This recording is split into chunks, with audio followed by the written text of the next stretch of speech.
DENDRO has been released to the Genshin Impact live server for about a few weeks now, or almost an entire patch. So I feel like it is a good time to talk about what is the current position for DENDRO after a few weeks. How good is DENDRO exactly? Is it meta breaking or is it just mediocre? To be very honest though, I think I'm very happy with the current position of DENDRO right now. I think it is not meta breaking in terms of the fact that you have to run DENDRO and every other team is just not as good as DENDRO. However, at the same time, DENDRO definitely is very good and can create some really strong and really good team as well. So overall, I think the meta position for DENDRO is in a very good spot, and we can expect great things from DENDRO team moving forward as well as we get more and more characters that are especially designed with DENDRO reaction in mind. But with that being said, let's talk about the overall position for DENDRO right now, and let's quickly get started. However, as always, you guys know it before we start, don't forget to subscribe and stuff like that. Check out my other social media as well, like Twitter, TikTok, Twitch, and let's get started. Between all the brand new DENDRO reactions, there were two that especially stood out against the other, and those were Aggravate as well as Hyper Bloom, which is what we're going to primarily cover today. Now, these two reactions are not perfect. There are definitely some issues with them, which we're going to slowly cover. But for the most part, I think they're really good. Aggravate was as good as people expected. I think a lot of people expected Aggravate to be really good. However, to be honest, I definitely underestimated Hyper Bloom before it came out, and Hyper Bloom ended up being really strong as well. So let's cover those two. Aggravate is used to empower the damage output by our Electro characters as well as Tegnari. For the most part, if you're looking to draft a meta Aggravate team, you're looking at one DENDRO character followed by two Electro characters followed by a final Anemo characters with not a lot of replacement option. There are some flexibility here and there, like for example replacing the Anemo with a Hydro, but for the most part, if you're looking to draft an Aggravate team, this is the standard team composition that you should look to draft. Fischl is a really strong one, and it's usually the first Electro character to be recommended, but Fischl is definitely not a must, especially if your priority is to do AoE damage instead. In that case, running something like Beidou could be preferred instead. For the most part, Aggravate or Quicken team can output really strong damage that are competitively in line with other top tier meta team. The first issue when it comes to Aggravate team, or rather Fischl Aggravate team, is that it is very single target locked. This is because Fischl's ults only hit one enemy at a time, so even though Fischl can trigger Aggravate really fast with her ults as well as her A4, a lot of your damage are very single target locked, and you don't really have a good AoD multiplier. The unfortunate news here is that if you're looking for single target damage such as a boss chamber, then you could be better off playing a team that is more dedicated to doing single target damage such as Hu Tao Double Hydro. On the other hand, if you're trying to do AoD damage, then there are likewise AoD teams that are more suitable to the job such as International or Morgana to some degree. And so that's kind of unfortunate for Aggravate team. It is just not the best in terms of both category, but it's still a really strong option for most part. The second problem when it comes to Aggravate team or Quicken team in general is that the team drafting process is rather difficult. Even though there's a lot of character in Genshin Impact right now, there isn't a lot of them that can fit into a team composition like this, especially the DENDRO slot. When it comes to an Aggravate team, at least one of your character has to be a DENDRO characters, and unfortunately at the time of Genshin Impact 3.0, we only have exactly 3 DENDRO characters, which means your choice are very limited. We have DENDRO MC and Collei as well as Tegnari, who both have individual issues. Starting off with DENDRO MC as well as Collei, they both just don't really do a lot outside of applying DENDRO. That is obviously enough for now. However, ideally they would do something that is not just applying DENDRO, because this is one character slot that doesn't really do a lot, which is 25% of your overall power budget. Tegnari could actually be a really good DENDRO applier for Aggravate team, especially if you're playing him as like an EQ swap bot to do a bunch of spread damage. The problem of Tegnari, and the reason why I don't like him, is that he have trouble applying DENDRO in an AoE area compared to something like DENDRO MC. And because Aggravate is such an important reaction when you're trying to draft a team like this, making sure that you have really good DENDRO uptime is very important. And for that reason, I'm not a huge fan of Tegnari, but do know that his EQ swap styles in a Aggravate team can be really strong and could boost the damage overall up, I feel, a lot. Expanding on the team drafting issues a little bit, a lot of the Aggravate team currently does not run a healer, which could feel very uncomfortable to players who are a little bit less skilled or just less comfortable with playing Genshin Impact in general. There just isn't really a slot to fit a healer in without sacrificing a lot. There's no DENDRO healer, so the DENDRO slot is out of the questions. In terms of the Anemo slot, we do have Sayu as well as Jean as Anemo healer, but you lose out so much compared to not running either Kaza or Sucrose or even Venti for the grouping, and in general it is not worth it. You should really try to run Sucrose or Kaza or Venti, and it's just very hard to give up the utility as well well as the other thing that these three characters can provide. And then finally, we have the Electro slot. Our current Electro healer are either Kuki and Tori, and they both have individual problems and are just a lot less preferable compared to many of the other Electro characters like Fishos, Beidou, or Yaimiko. And overall, it is just very difficult for you to fit a healer in, and if you do force a healer into your team, you will give out a lot. And so for the most part, many of the aggravate team currently doesn't run a healers, and it could be difficult for some people to run. To give a little bit of a concrete example, imagine a sucrose aggravate team where you run sucrose, Fishos, Beidou, and then Dendro MC. You might quickly notice that this is just a slight twist of the traditional sucrose taser team where you run Xingqius instead of a Dendro characters here. And previously, this team was already not very popular, even though it was a super strong top tier meta team. This team is a super strong top tier meta team that doesn't run a healer and simply rely on the shield from Beidou Elemental Burst as well as the healing and damage reduction from Xingqius to be your survivability option. And a lot of people already find this team uncomfortable to run simply because, well, A, sucrose is not the easiest character to run, but B, it doesn't have a dedicated defensive option. And now basically what you're doing is that you're removing Xingqius alongside with his healing and damage reduction, and you're putting Dendro MC in that doesn't have any of the defensive option at all. So comparatively, you can see how defense for this team just went down a lot, and again could be uncomfortable run for a lot of people, and that is the current issues with aggravate team right now. The final problem when it comes to aggravate team is that we don't really have a super top tier meta driver right now. A driver characters is a driver characters like Keqing, where it is going to be the character you dedicate to be on the field to drive the team. For example, to proc a lot of electro applications so that you can trigger a lot of Fishos A4, or to trigger a lot of Beidou Elemental Burst, for example, by doing a lot of normal attack. And at the current moment, we just don't really have any top tier super amazing drivers. Like for example, while Keqing is a pretty decent drivers, and a aggravate team with Keqing driving could definitely be really solid. Overall, the kit of Keqing individually is still just not really good and not really top tier, and therefore while it is good, it isn't a top tier drivers. And so that's what we're missing right now, is we're missing a top tier driver that can fully drive an aggravate team, and those are some of the core issues that aggravate team have right now. Nevertheless though, while there are some issues with aggravate team in general, it is still really good. Keep in mind that just because a team have a few issues here and there doesn't automatically make it bad. Overall, aggravate team are still really good. I'm hesitant to say it is top tier at the current moment, but I will say in general it is about one tier below the top tier meta team, which are something like Double Hydro or International. Moving on, we're gonna talk about Hyper Bloom. However, just before that, I want to talk about Bloom in general and what is the biggest problem with Bloom, or rather Burgeon and Hyper Bloom right now, which is it takes free character slot and is very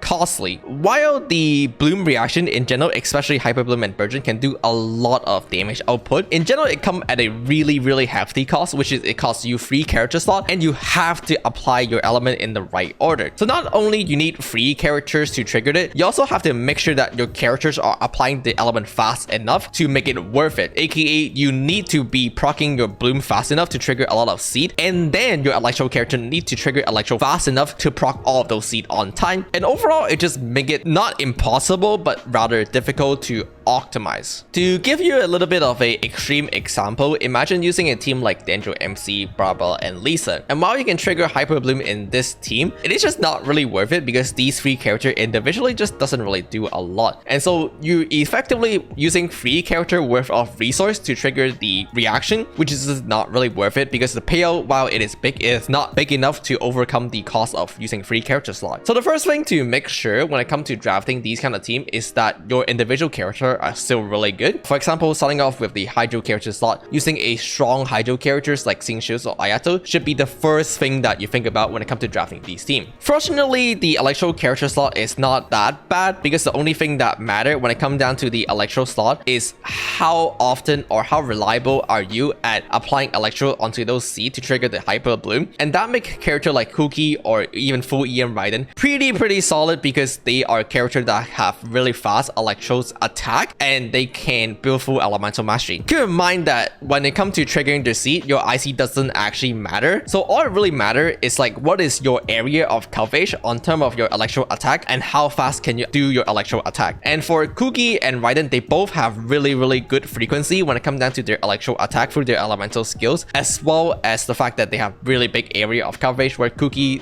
do a big AoE around her and then Raiden can do a big slash. Outside of how frequent are your electro attack, the rest of your kit don't really matter that much since you're building full elemental mastery, unless they are an aspect about your kit that doesn't scale off anything or scale off elemental mastery. In the case of Raiden Shogun, she's able to provide her teammate with a really nice amount of burst damage increase anyway, because the burst damage increase actually scale off the energy cost of your teammate's burst. On the other hand, Cookie is able to provide a good amount of healing as her healing is scale off elemental mastery. Between Cookie and Raiden do overall do more damage since her elemental skill has a longer duration. That means you have to refresh it less often, as well as the fact that again she just gives your teammate more damage because of her elemental burst damage increase passive. But if you do need a healers, then Cookie can definitely function really well as well. Overall, when it comes to drafting a Hyper Bloom team, the main formula is a strong Hydro characters. Kokomi can also work as well, and you can actually put Kokomi on field with her elemental burst to do a lot of damage, and then a good electro trigger, most of the time either Cookie or Raiden as I mentioned before, and then finally followed by your Dendro characters. In this case, it's pretty much always Dendro MC, finally followed by a flex slot, either a second electro that doesn't steal Hyper Bloom triggers like Visuals or Beidou, or you can do a Anemo character like Kazu and etc. One of the major problem when it comes to Hyper Bloom team is that you have two character slot that doesn't really do a lot outside of dedicating them to triggering Hyper Bloom. In this case, those are your Electro slot as well as your Dendro slot. Starting off with your Dendro slot, this is the same as before. We currently only have 3 Dendro characters and they're both individually not very strong. The best one here is to put Dendro main character in, but even then he doesn't really, or she, if you're playing Lumi like a Giga Chat, is that she doesn't really do a lot outside of applying Dendro, and their Dendro application is not very good. But on the bright side, that means that when we do get a better Dendro applicator, we can actually expect these teams to be even better, because as we can trigger more Bloom, it will give us more Seed, which means more Hyper Bloom, which means more damage. Or maybe just a Dendro character that actually does something outside of applying Dendro. Maybe a Dendro healer? Who knows? Similar thing go for the Electro character slot as well, and that is just they don't do a lot outside of triggering Hyper Bloom. Now to be honest, that is honestly good enough because Hyper Bloom is really strong and does giga amount of damage, but still you kind of forego the rest of their entire kit because they're gonna be building full elemental mastery. So that means that, for example, on Raiden, your elemental skill is not gonna do that much more damage, and then your elemental burst, you can pretty much forget about it. The thing about Raiden is that even though she still provide elemental burst damage bonus to the rest of your team, you realize that sometimes that might not be the most useful thing. For example, taking a look at the current team on my screen, if Ayato, Kazuya, Dendro main characters, and then Raiden, you realize that the elemental burst damage bonus is just not that impactful. It is nice to have, but it is not a huge game changer. And so I would like to see a more suitable electro trigger in the future that are more dedicated to Hyper Bloom, one where you can build full elemental mastery on as well as to trigger Hyper Bloom, but still do something, for example, like using that elemental mastery to further empower some other things.